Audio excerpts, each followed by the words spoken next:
It was Monday night and I went to sit, it was 9 o'clock, I sat down and I wanted to watch the outcome of this highly advertised interview, or should I say debate, of the running mates, presidential running mates. And I was like, okay, let me hear what happened.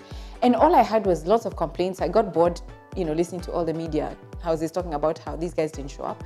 And so I decided to go on my laptop and look at a few things online. So I went on Facebook and I saw this comment by a person. And this person said that she was so upset that these guys did not turn up for this thing, and in fact, she's not going to go and vote. And I thought, okay, did I read right? And I scrolled back and read that she is not voting because these presidential running mates decided to snub the debate. I mean, really? And you know what? Her comment was not unique to her. There were so many people who said, who do they think they are? They did not show up. Da, da, da. I'm not voting. Sorry. Do you understand what your vote is? Your vote is not a favor you're giving to somebody who's looking to be elected. It is not. It is your right. It is the way that you will exercise your right as a Kenyan to decide who is coming into power. You are the one who decides. You're not doing them a favor by going to line up and vote.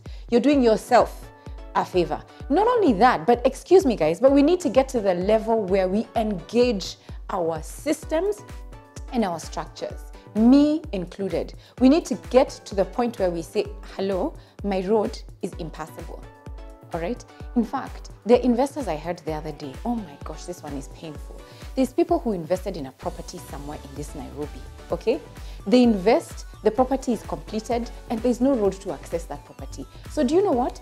It has been almost a year, and the people who purchased apartments in this particular property are unable to access their property, which means they can't live there. These pensioners who probably wanted to use it as an investment to rent out that will pay for their pension, they're unable to rent it out. They've sunk money in it and they're just sitting. Nobody is engaging anybody. The local government, you know, has probably been engaged not enough or whatever. And you sit there and say you're not going to vote.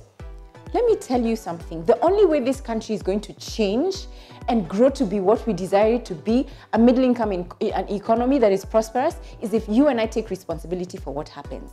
You have to understand how your vote and how you engage the structures affects how we live.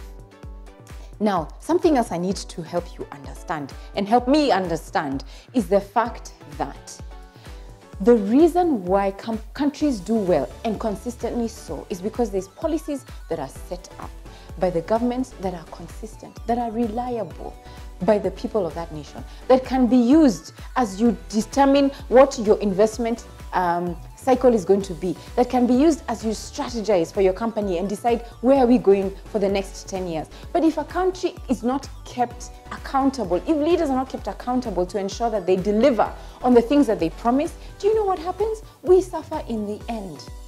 Whether you live in Karen or Korogosho, you will be affected by the price of food, by the price of bread, by insecurity, by the lack of health services, by things like cholera. You are not immune wherever you are.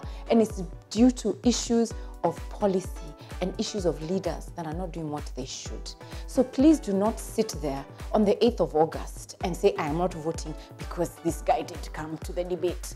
Take your right and say, that guy, I need to make sure he does not get elected and I am going to vote. That is the attitude we need as Kenyans. All right?